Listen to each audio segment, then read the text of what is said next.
Yo. So, the internet and an infinite pile of AI generated shit. Love it. Well, hey guys, we're gonna just try this. We're gonna do it live. So this is just gonna be kind of an opportunity, Better by Bitcoin, for just a bunch of us to get together and talk about just things that would be better in a world where Bitcoin was the unit base of account. So you have myself, JD, Cypherpunk Cinema. I'll let the rest of you guys go, and maybe we'll go Anton, Bondor, and Zach in that order because that's how you guys are on the screen. But I do advertising and content, and I just love kind of trying to break down the messaging problem. What about you, Anton? Yeah, I'm a director of photography, filmmaker, endurance athlete, Bitcoiner. That's who I am. Endurance athlete. I run. I'm Bondor Gilded Plebe on Twitter. I am a full stack developer, and what else do I do? I don't know. That's about it right now. I'm Zach. I'm the founder of IndieHub.studio, which is an independent film exhibition platform built on top of Lightning. Think Netflix, but the entire business model is totally transformed by Bitcoin being the base unit.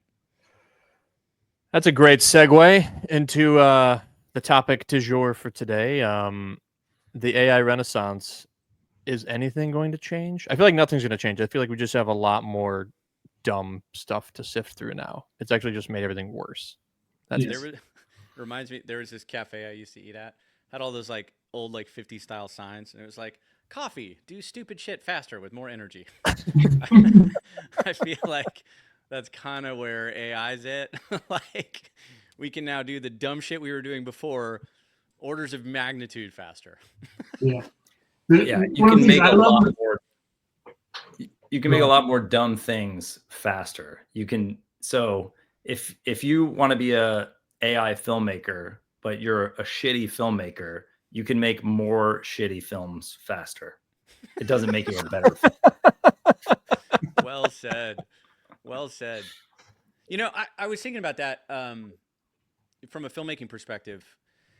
It's like, you know, at IndieHub, we're kind of, I'm like on this fence right now. Like, do we want to like promote AI films? Do we want to kick them off the platform entirely? You know, how do we police this? What do we do? And so I've just been thinking about, you know, the creative process behind doing this. And it's kind of interesting, actually, to your point, Anton, like, there's some stuff out there that looks really good, you know, it's really, really interesting imagery. And I think the point is, like, one of the things that's been lost in the film business, in my opinion, over the last 15 years is writing. Writing as a profession has just gone downhill so badly. The craft of it has totally been lost, in my opinion. But it's interesting because AI, I think there's a possibility that it sort of launches a renaissance of writing again, because you have to get really good at prompting. And basically, screenwriting is just really, really intense levels of specificity, such that every image, you know, this whole movie is made before you ever step on set. So, you know, on the one hand, I think it could spawn a renaissance of specificity, which is incredibly important for the art form. But on the other hand, to your point, like, it's when Netflix, you know, in 2008, when the economy collapsed and the film business started changing, what happened was, you know, the pile of shit at the bottom just grew massively. You know, wages went down, pay went down, everything went backwards, the whole ladder went backwards. And it's like, I think that's going to happen again. I think the pile of shit at the bottom is just going to get massive. You know, the cream always rises. Everything is relative. There's always something better than the thing at the bottom. So, you know, on the one hand, like, man, it's just going to be so much useless crap that nobody really wants to watch. But on the other hand, there's an opportunity there for, you know, real talent and specificity to sort of separate itself and just use the AI as a tool, as a means to an end. Do you guys think Sorry but do you think we'll ever have the like Breaking Bad or Game of Thrones moments ever again? Like the beaver cleavers, like that thing that everyone's talking about? Or are we going to get to a point, and Bonder, I'm curious your take on this as the dev, like, are we going to get to a point where everyone has their beaver cleaver, has their Breaking Bad? It's like their AI tailored version of content that they're like, did you see this thing? And somebody else like, yeah, I didn't like my ending. And it's like my ending. Like, are we all going to have like that?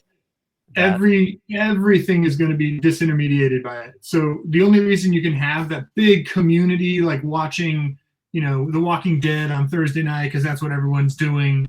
Like the only way you can do that is if you have like a central distribution platform where like nothing else can actually like happen on Thursday night, and everybody's got to do this thing, right? It's just that's all done. That's all gone. There's no way to bring it back because, and we've all heard these stories of like the person who's like listens to music. Oh yeah, that's my thing. I'm always listening to music. They turn to AI and they're like, hey, actually, you know what? I want to like try and figure out and process something I've been thinking about. So I'm gonna have AI write a song about this thing I'm processing, and then they're just listening to this album that AI wrote for them to help process whatever they're doing. And then they go back to listening to regular music and they're like, this music's not even about anything I care about.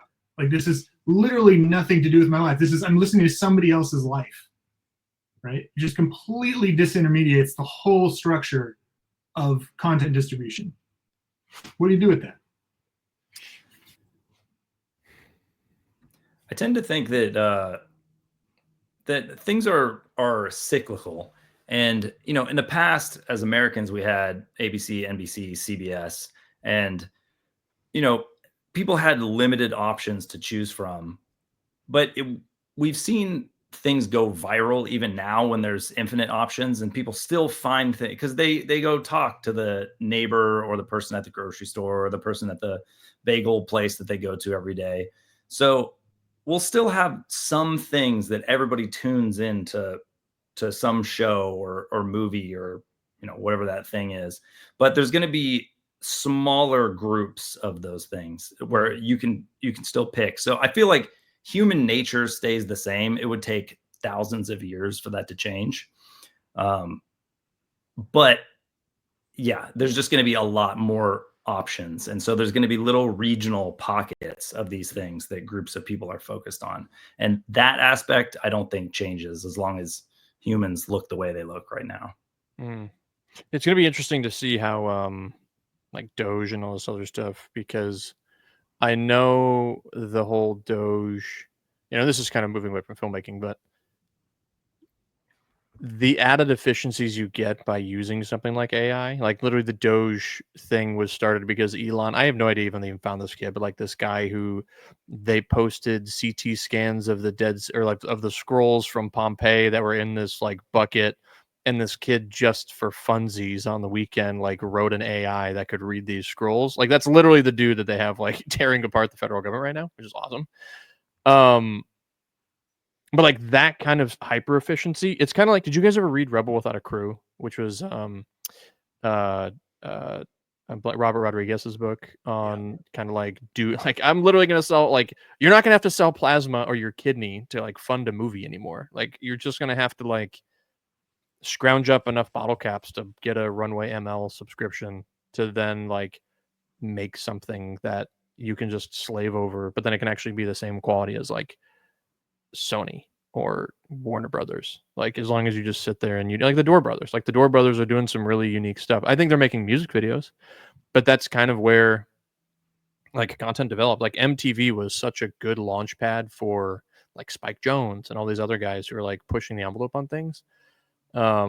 Like that's, I think where we're at. Like we're in the MTV era of AI content generation right now. Is my take on it. Music videos. I think that there's to Anton's point and to that point, when you get to the idea where everybody can create any amount of content for any reason and things can still go viral, well, and then on top of that you get Bitcoin, which elongates all of our time preferences, which elongates our attention spans, right? All of a sudden the viral content isn't going to be these 7-second clip of whatever stupid thing, because that's just going to get so boring. Like the 7-second clip of a random thing that was generated by AI, nobody's going to care. they're just going to like literally shut down the second it like seems to be AI, right? Yeah. And so then that's just going to, okay, well, we got to actually tell a better story here. We got to think about what we're doing, right? And then so that pushes towards longer form content that still goes viral, totally democratically, you know, decided essentially. Yeah, I agree with that.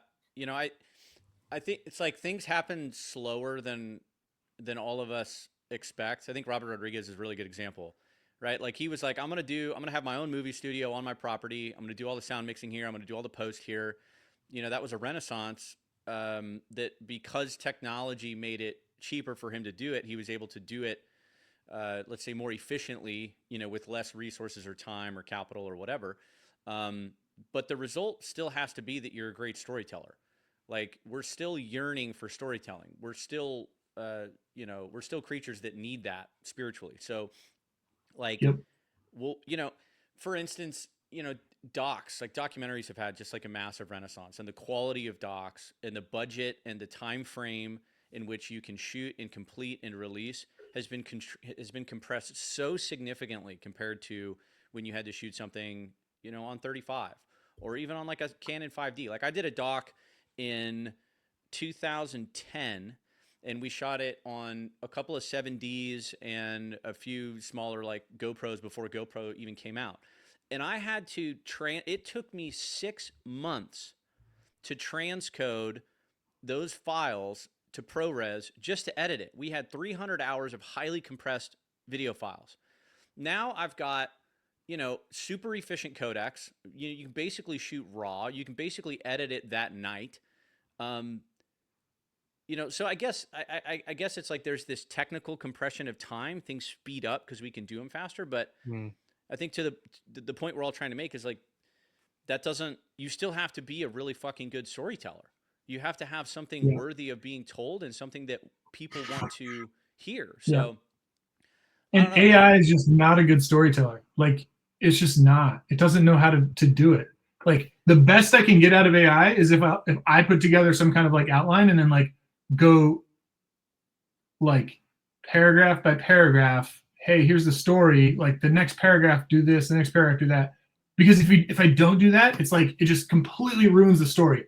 It like completely what is it, like, you know, the twist at the end, it'll say the twist at the beginning or like in the middle. It's like, and then this thing that's going to happen, like that's going to happen next, and you're like, you just ruined the story. You have no idea. The Deus Ex Machina. I think it gets to like, what is the role of an artist? Like what are they functionally doing? What are they actually doing? And I'm not sure a computer, you know, if you have to train a model and it's working on information that already exists, you're taking out you're totally ignoring what an artist is actually doing, which is they're out on the edge. They're on the border of chaos and order, and they're basically channeling shit. The best artists are good at getting the fuck out of the way. They've trained their entire instrument to get out of the way. And so they're tuned into, they're connected to something else. Call it God, whatever you want, but AI does not have that fucking signal. It is not plugged into that thing. And so it's 100% backwards looking. It's looking, what has everybody already done? Let's look at that, and completely ignores everything that's in front of it. Yep. Can you unpack that actually, Anton, and like, you know, because you've had a lot of success with documentaries and kind of like, but what Zach is unpacking, like that, it's like literally your job is to point cameras where you think lightning is going to strike. That's your job, and you're really fucking good at it. But like channeling that, like what Zach is saying, like, do you think computers can ever get there? And you know, if not, like, what do you see as the next kind of iteration of that? Because like that's your job. Like your job literally is, okay, we think lightning is going to strike here, and we're going to do everything we can to kind of make it happen. Well, there were two things I wanted to say on. I heard Elon say the other day that AI has already taken in all of the digital data that is out there.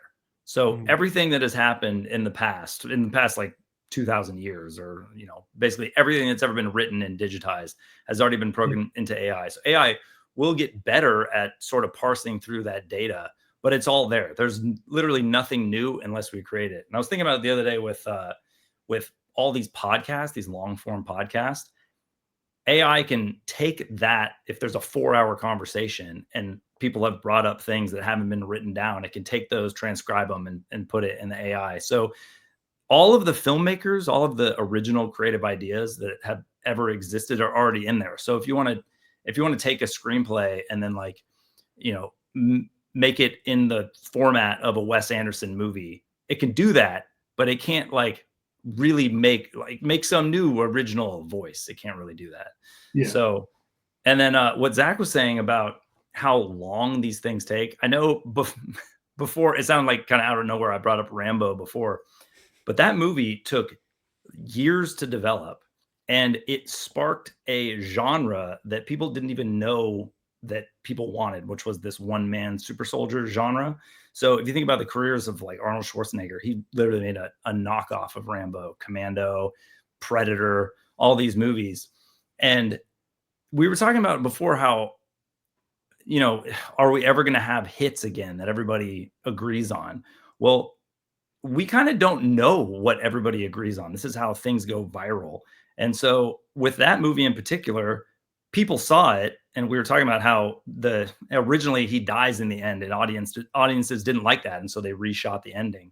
And it was years before the next movies came out. So for 10 years after that, we had these action movies that were coming out. So people can freak out when they see AI. They're like, there's literally no point of having original creators anymore. AI can just make these create your own adventures, and you know, people can just sit down and be like, make me a movie in this genre that I like. But I can't exactly explain why, but there are these surprises that still exist and will continue to exist. And as far as I know, for right now, it still takes our like collective human consciousness to decide what those surprises are that people want. So I don't know if I answered your question, but it's just my more optimistic outlook for the way that we can use AI. And what's interesting about what you're just saying, and actually I'm curious, kind of both you and Bondor, Zach, like you being in the content distribution game, like your focus is getting people content and information that they want, right? Like that's what they're paying for. Do you see a world where, you know, there is a Breaking Bad on Indie Hub that actually has 2 endings, and like based on whatever it is that you know, your preferences, your algorithm, I don't know what you want to call it, but like there's a world where on your platform on Indie Hub, somebody's watching Breaking Bad season finale, episode 1 or 2, and it's totally divergent, and they're paying something. That already exists. That already exists with the Choose Your Own Adventure. Like Netflix has done this. There's a problem. There's a real problem with it. Zach, you probably have a better articulation than I do, but I think, yeah, they've tried. You know, we've been doing this. You used to be able to do that with plays, right? They used to do this in theater, where they would have the audience like, okay, option A, option B, you know, and they never really, those were never a big thing.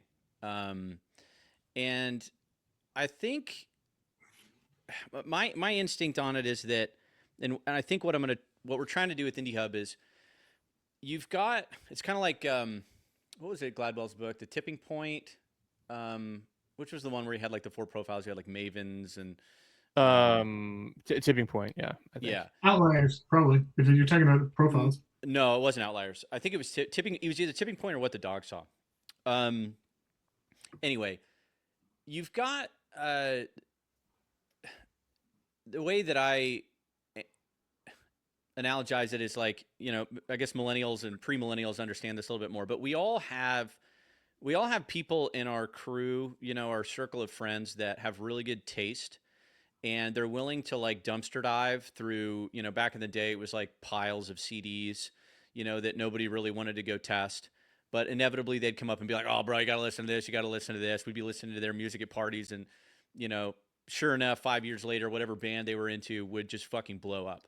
And so there's a certain like character profile of people who are catered towards, you know, sifting through crap and then sparking it. And then, so we all have our roles. You have people who create it, you have people who judge it, you have people who consume it. And I think there's a particular role, there's a particular personality type who's really, really good at kind of sussing these things out and popularizing them. So I think the reason it doesn't work at scale is because most people don't have that gene. You know, like there's a small group of people who are really good at doing that. And those people are kind of the bridge between artists and then the regular collective, you know, consumers, for lack of a better word. And so I think if we can figure out a way to get that role working, right now it's like it's an algorithm on Netflix, and we all agree that the algorithm is trash. Like, it doesn't know what I like. It doesn't know what I want. You know, I'd rather watch the fucking screensaver on Apple TV for 45 minutes. Like, See if the DVD hits the corner. yeah, exactly. So, but one thing I know I'm jumping here completely, but I had this thought years ago.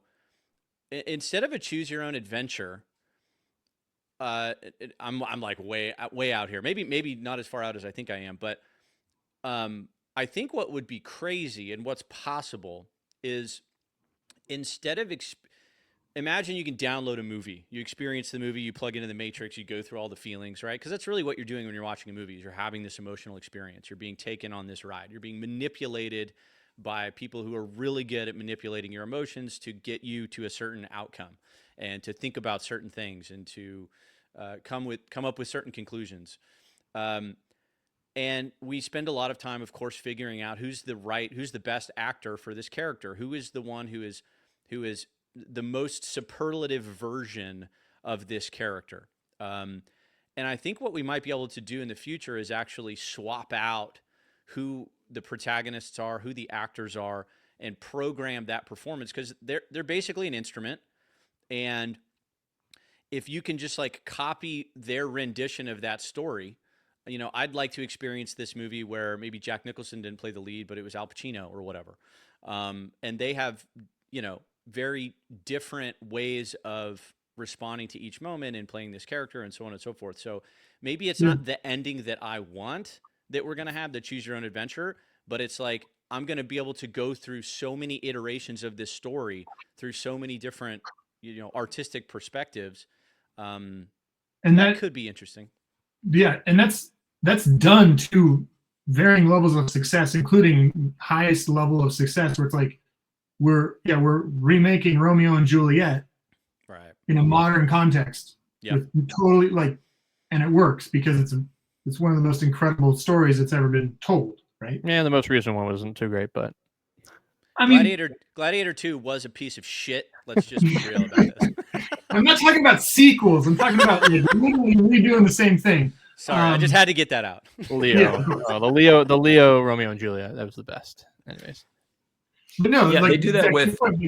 I think that's totally valid. And I think that it makes a lot of sense too. Like, especially if you can have an AI where it's like you can literally just digitally replace the whole performance with like a new model. Great. Yeah. That's where what it's like even Star Wars, right? You know, what's her face? I'm so terrible with actresses' names, but she passed away. He was playing Leia. Carrie Fisher. Yeah, Carrie Fisher passes away, and you know, suddenly, you know, on an airplane, like just wild, on her way back over from Europe, and they still haven't finished the movie, and so they had to go and like reshoot a thing and like AI dump her face on top of somebody because they have $1 billion franchise that needs a scene reshot. You know, it's like that kind of stuff. Yeah. Side note. Oh, sorry. Go on, Anton. Well, I was just going to say we do that as well with archetypes, and you know, take like the romantic comedy, like teen comedy, 10 Things I Hate About You. I think is that one Pygmalion? I forget. Yeah. What play that is. And so, you know, oftentimes we take a Shakespeare and we don't make like Shakespeare the way that like Baz Luhrmann makes Shakespeare, but you make some romantic comedy that is essentially the Shakespeare story. And so, you know, you can do that. Like if you really love The Matrix, you can make, you know, whatever your favorite animated movie with the same storyline as The Matrix with, you know, different characters, or a romantic comedy version of The Matrix. Yeah, like there's really only 7 stories we tell. We just tell them in different contexts over and over and over again. Taming of the Shrew, Anton. Taming of the Shrew. I forgot. So this actually gets me onto an interesting thing of like, is there a world where you think AI is actually Laserdisc? Like AI in its current iteration is not Blu-ray. It's not going to win. It's Laserdisc. It's getting us to kind of like Noster. It's going to get us to something where, because I actually agree with your algorithm thought, where it's like, who's that dude who's like, I don't play anything or use a computer, but everybody comes to me because I can like choose things and I'm great. And it's like, this dude's making like $1 billion, like doing freaking nothing, and he's like a hobo. Yeah, it's a music producer. Yeah, that Super music famous. guy. It's like, Super famous. Tells his name. you know, I agree with your premise, Zach. Of Rick you know, Rubin. there's like, yeah, there's the tastemakers like Rick. The guy Yeah, single-handedly exactly. destroyed modern music. But okay, that's fine. But it is, but it, and to Wrong. it was Tipping Point, by the way, and it's connectors, mavens, and salesmen are There the we go. three. There we go. But I'm actually, I actually, you know, have now in this conversation gotten to the thought of like, I don't think we'll ever have a choose your own adventure thing that's successful, because to the same, like to the Steve Jobs' greatest quote, in my opinion, is, or like, you know, his greatest thought, and I don't know the exact quote, but he's like, ideas are infinite, but execution is everything. 100%. 100%. And so choose your own adventure is not going to work, because I don't want to talk to you about your version of it. I want to talk to you about the version you hated or the version you loved. Like that's the thing. And so it's like, I feel like choose your own adventure is just water. Yeah. It's like you're watering it down. Like, why water down the story? Every single time I've encountered choose your own adventure, I'm far more interested in the total scope of all the different adventures that are chosen, that could be chosen, like every single path. I want to know every single path, right? Because to me, like that's, oh yeah, you can take, oh interesting, they took it, oh okay, interesting, but it's like revealing something about the author, right? Which would be like the, you know, what you get when you consume a story anyway. Like what's their theological, you know, presuppositions about what they believe, and how do they portray those in their story. And we already choose our own adventure. We used to watch fucking trailers, and then we'd be like, oh, Ridley Scott doing a Roman epic. Like, yeah, fuck yeah, that's the adventure I want to go on. Like, I don't want to choose more than that. Yes. Yeah. I just looked up. You guys remember the movie Titanic? James Cameron, biggest movie ever. I remember when it came out. Never heard of it. What's it about? There were lines around the theater. People saw it multiple times. I saw it I just four looked times. Up. Did you? Four I saw it times twice in theaters with my mom. I just looked up what movies came out at the exact same time as Titanic. Good Will Hunting, As Good as It Gets, LA Confidential, Jackie Brown, Amistad, The Full Monty, Gattaca, The Fifth Element, and Contact. Wow. So everybody went and saw that movie, but you had all these other movies, and all these movies are like classic hits that you probably saw too. So honestly, probably all of any of those are almost more referenced than Titanic is. Yes. So we have these things that we all want to talk about something together, and we all gravitate towards something. So I'm optimistic that these things that are hits that have, you know, big production values that are maybe made in a more traditional way, those things will still exist. And there will also be this choose your own adventure thing, because we also like to vary it up a little bit. It's like we all want to go and see the hit, and then we all also, like in our own time, want to do these little things. And so AI provides that, and yet there's still hope for the bigger group collective things that, you know, maybe are made in a more traditional way as well. I think sorry, just to wrap that one up.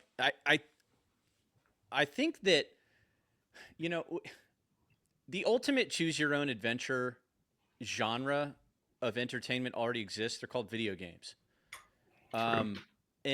And AI is going to, I would imagine, allow you to do a choose your own adventure in a video game context in so much more of a logical, entertaining, fun way. I mean, think about like Diablo. Like I've been playing a lot of Diablo 4.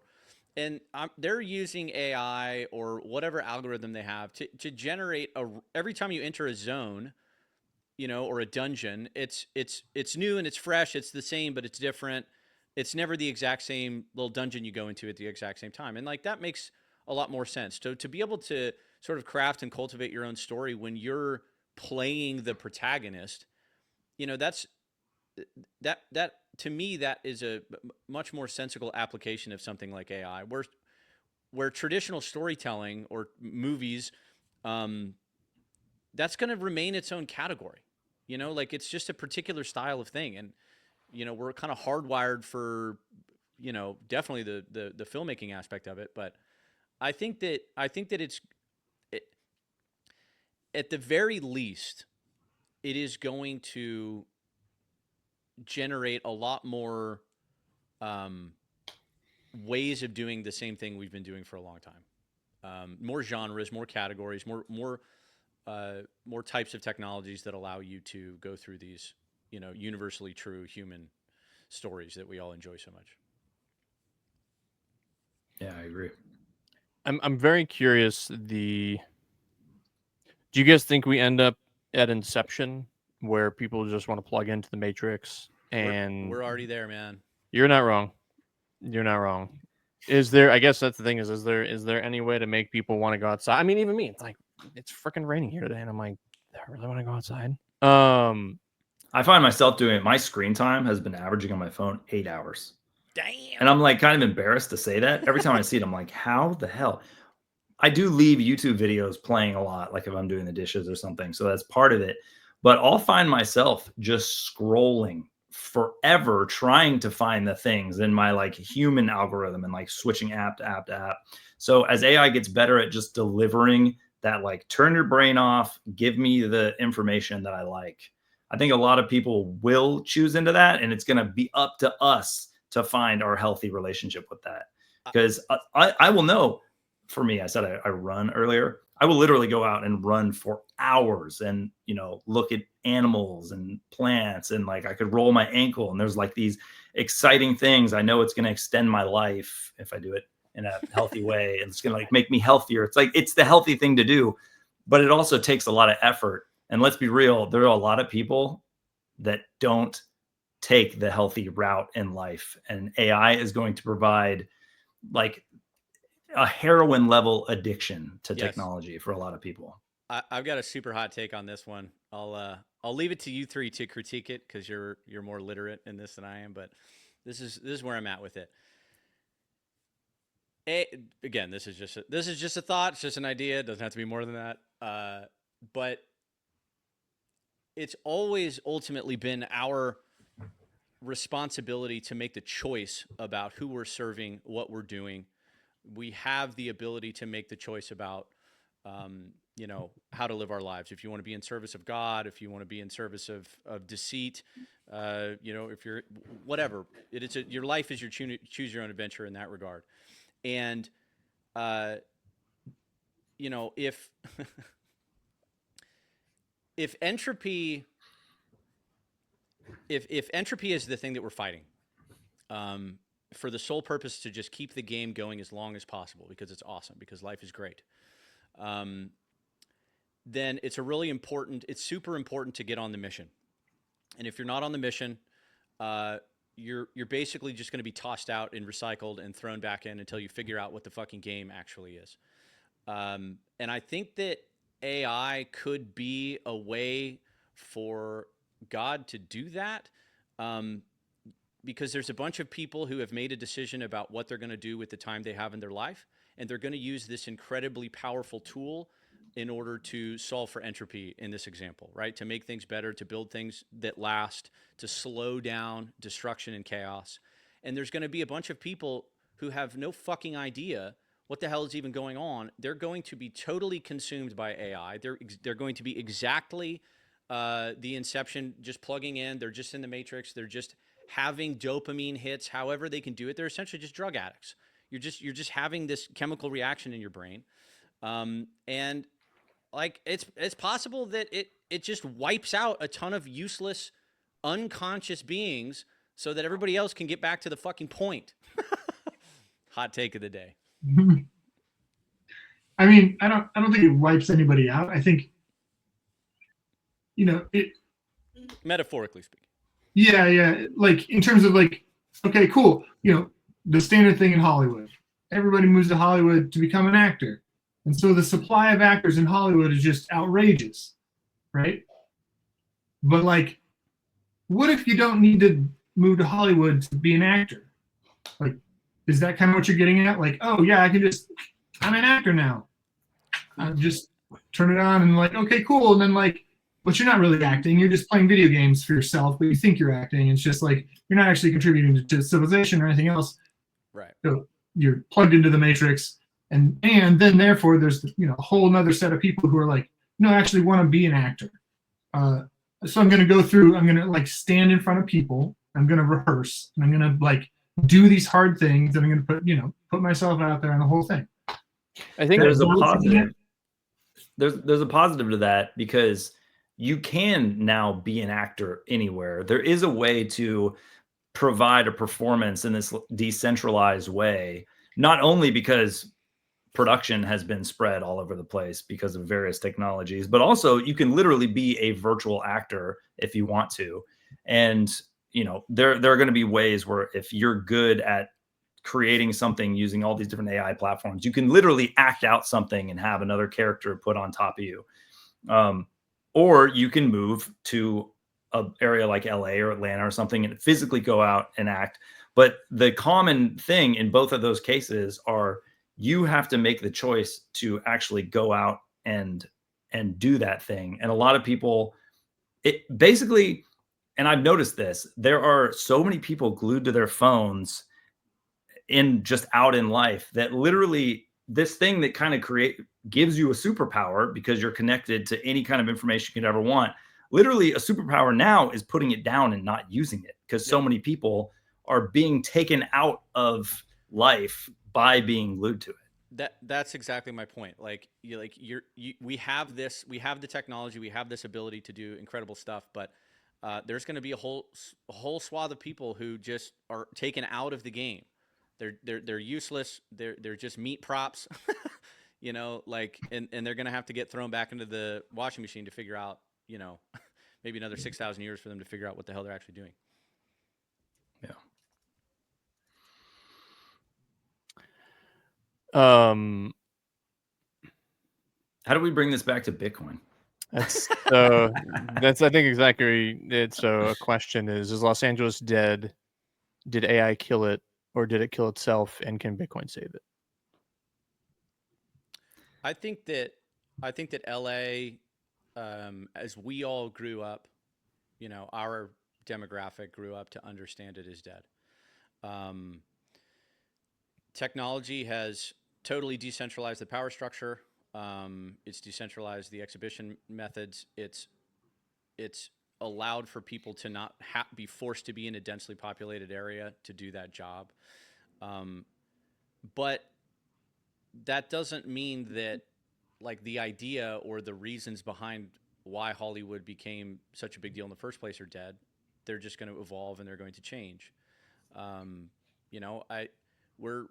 We're in this digital realm now. We're in this digital space, and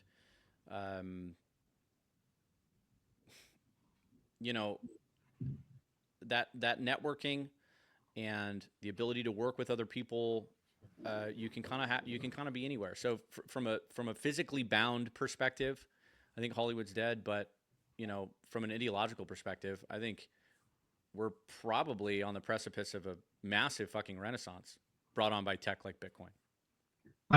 Personally, I don't necessarily think that LA is dead at all. I think that, I mean, and we can, reference Corey, like the other guy who's been on this. He had a whatever billionaire backer for a studio that they built in the Midwest. One of the biggest studios there is, right? And they just had to shut it down because like this is never going to make any money. We can't get the connections. It's the whole thing. It's like one.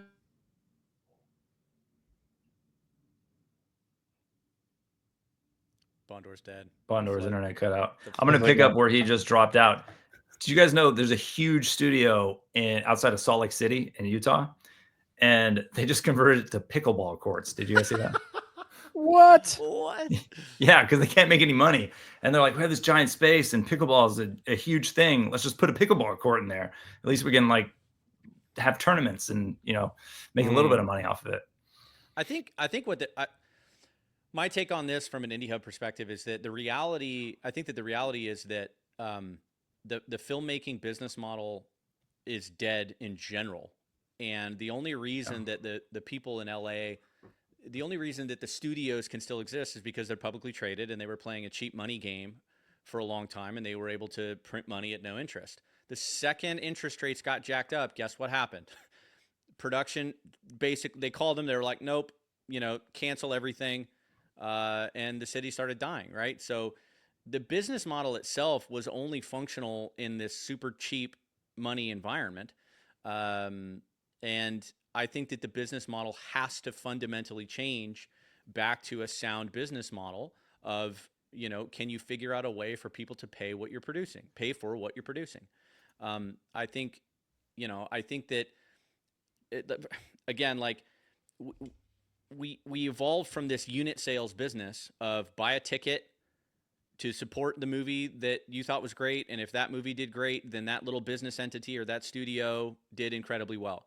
But nobody buys tickets anymore. It's all streaming. So we have these licensing agreements and business deals from a unit sale based business model back in the day to this to a world where everything is streaming and digital, and it just doesn't work. It just doesn't work.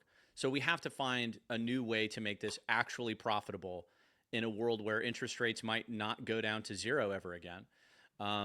And so that's just a long-winded way of saying, like, there's a gross misallocation of capital over the last 20 years due to cheap money, and that consolidated the industry significantly. And there's just a couple of players who can survive it because they own properties like fucking Disneyland. They're subsidizing a bunch of losses. And it's a big bookkeeping scam. So I don't know. I think that I do fundamentally believe that Bitcoin changes this. And kind of tying it back to the technology side of things, we can produce really quality material, quality projects for a fraction of the cost that we used to be able to do it. You could do a great movie for a couple $1,000,000 that is a massive hit. I think Anton knows something about that. And we just have to figure out a way to monetize it in a more efficient way. And I think the market is sussing that out. That's my opinion. I think what's really interesting about what you're saying, Zach, is the it's unit. Yeah, it's unit economics, and the unit has been fungible. I guess Bitcoin is fungible, but I mean like completely fungible. Like there's no bottom to the, or rather top to the amount of the unit, and so the infinite fungibility of the balance sheet has been the problem. 1971 coming off the gold standard. You used to be able to take I think I actually have one, like the $2 bill or whatever it is, and it's like this is a promissory note for $2 worth of gold, and that's not the case anymore. And so I think what's interesting is and again, it's like what's always great about chatting with you guys is I have new thoughts, and I think that's the point of this is like try to push people to places they've never been before, and it's the thought of like, okay, so if we need to build back better, which is a random, I can't remember. I don't know if that was a communist phrase. Yeah, but anyways, the core, the key here, there was like with Altadena and with Palisades. There's a lot of really interesting thought about getting like a Rick Caruso or somebody who, what Walt Disney did really well is he had a vision. And the problem we've lost is we've lost our ability to dream like Walt. Like that's the problem, is like everybody's looking for the government to tell them what a dream is. It's like, my dream is to not pay $50,000 in taxes, and so to fulfill that dream, I need to make sure that I jump through this hoop and then bow to this person and kiss this person's feet and then jump over this person and sleep with this person or whatever it is, right? And I'm just like going random and crazy, but that's it. Like right now, the American dream is pay no taxes or pay little taxes. Like that's the American dream right now. The dream is to play the game well. And what I'm optimistic about with Bitcoin is the dream will be to dream again. And that's one of the things I really do like about Elon. There's a lot of things I don't love about Elon. There's a lot of things I don't love about Trump. What I like about both of them is they dream again. Like they're showing us how to dream again. And I'm reading the Bible right now, and I'm, going back through, I'm trying to do the Bible in a year. And it's really interesting the prescriptive nature of like Numbers and Leviticus, where the prescription is do this thing so that you can live in the abundance that I have for you, kind of thing. And I think we've lost that last portion of this. And it's like, and so like Elon is thinking about the abundance of us being an interplanetary force, and Trump is thinking about the abundance of a balanced budget. Like all these things that have just kind of been sucked away by the leeches in government, right? That's what they are. I would say most people who work in government, and sorry if you work in government and you're watching this, but like most of you are terrible. Sorry, you are. Because if you're not policing yourselves, and we can find out that you spend $8,000 or $13,000, whatever it is, for a coffee cup that goes on an airplane, really? It's the system we're in that has become corrupted. The incentive system, the incentives that we show me the incentive, I'll show you the outcome. And the incentives that we've been given based on the corrupt class of people who have taken over the United States over the last 40 years have created an incentive whereby we can't afford to dream. We still dream. Human beings dream, just like in Soviet Russia. It's not like there weren't dreamers. They were in a system that gave nothing back in exchange for the dreaming. So if we can get back to a system that creates an incentive for us to contribute value, then we're golden. I mean, it really is. In my opinion, it's that simple.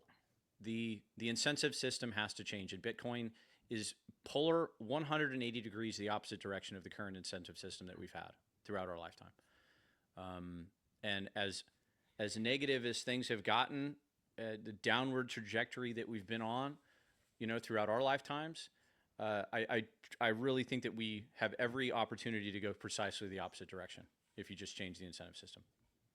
And I think Bitcoin is that. It fundamentally is that. It's a completely different incentive scheme.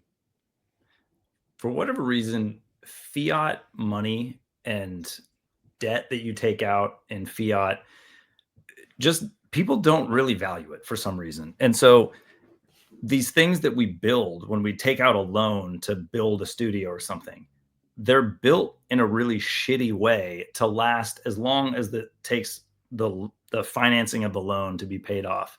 When Hollywood was built in the early 1900s, there was sound money and people built things to last. There's literally evidence of it. And even though LA has been built up since then, these old structures still exist. So you can drive around LA and you can look around and be like, wow, there's the Max Sennett studio wedged in between these two U-Haul storage spaces and a Jack in the Box that's tagged off of the two exit, but they still exist. And, I think about it with I have some physical gold. I will not take that physical gold and go and buy a car that I want, because I know that car is just something that breaks down over time.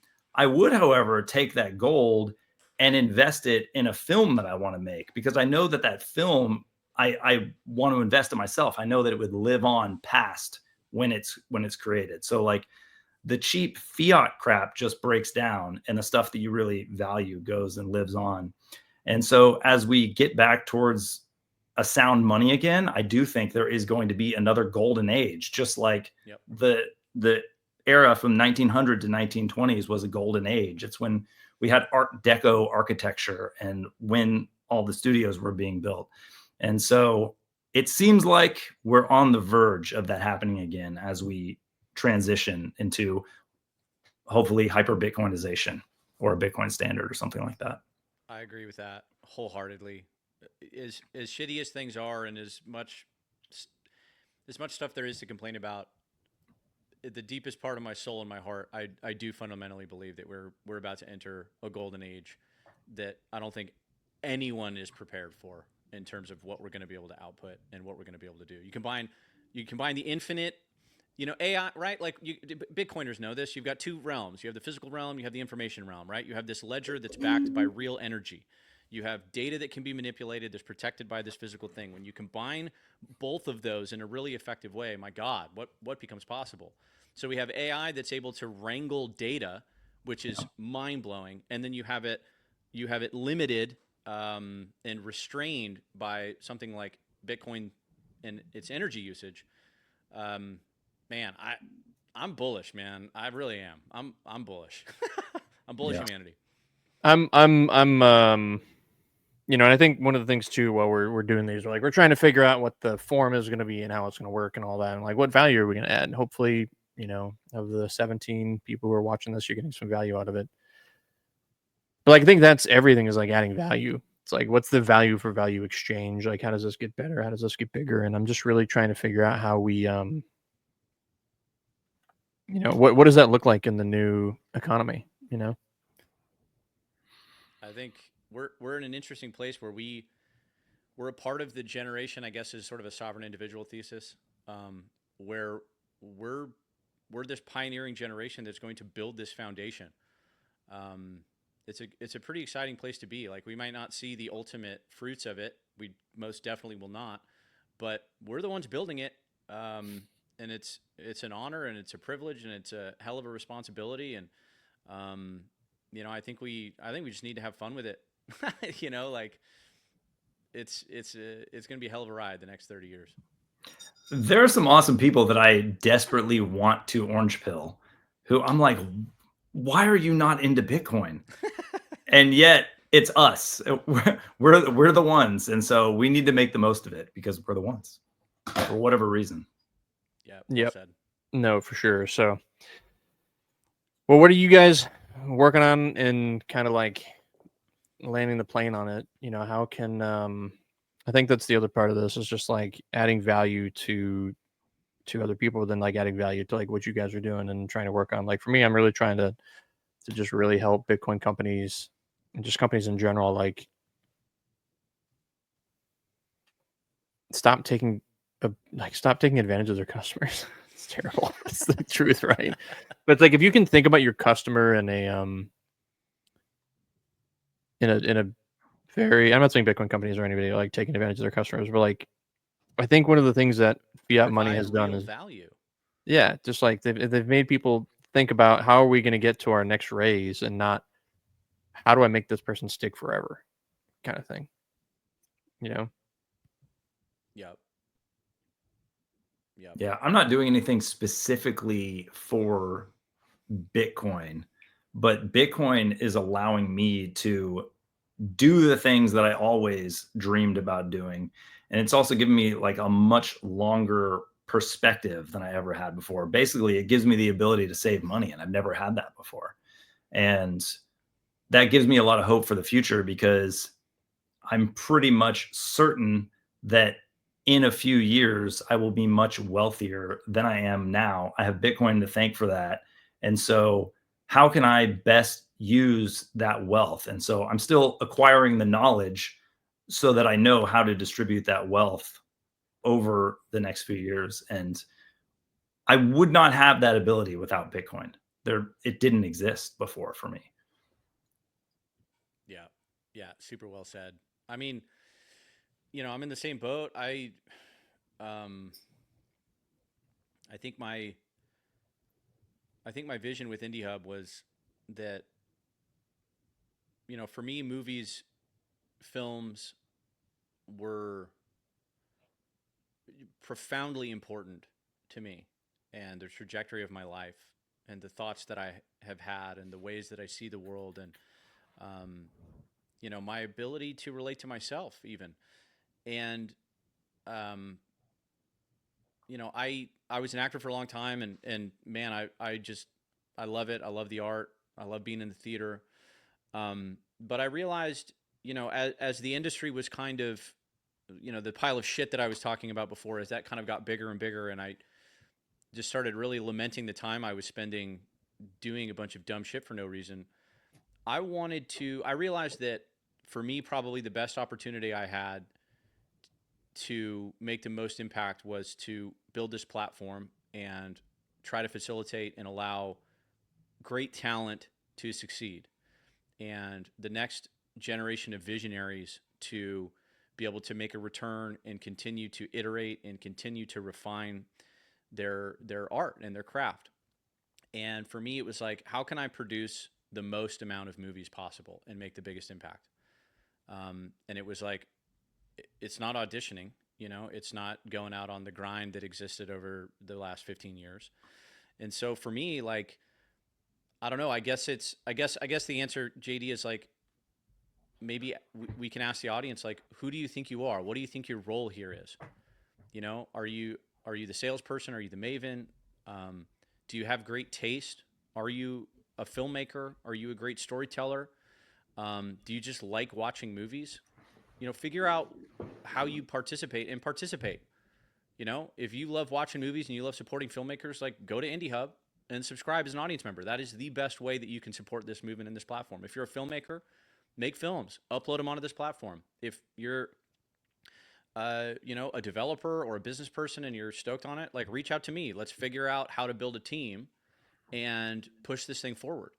You know, like, figure out who you are, what you can contribute, and then jump in the pool, man, and get to it and get after it. Love it. Well, thanks both of y'all for jumping on. We'll continue to just do this and try to figure out how we can add the most value and be the most useful for everybody. But I just love being on this journey with you guys. So excited to see what comes of this. Hopefully something good. 100%. We had a lot of fun. This is good. Thanks for setting it up, JD. Yeah, good stuff. See you guys soon.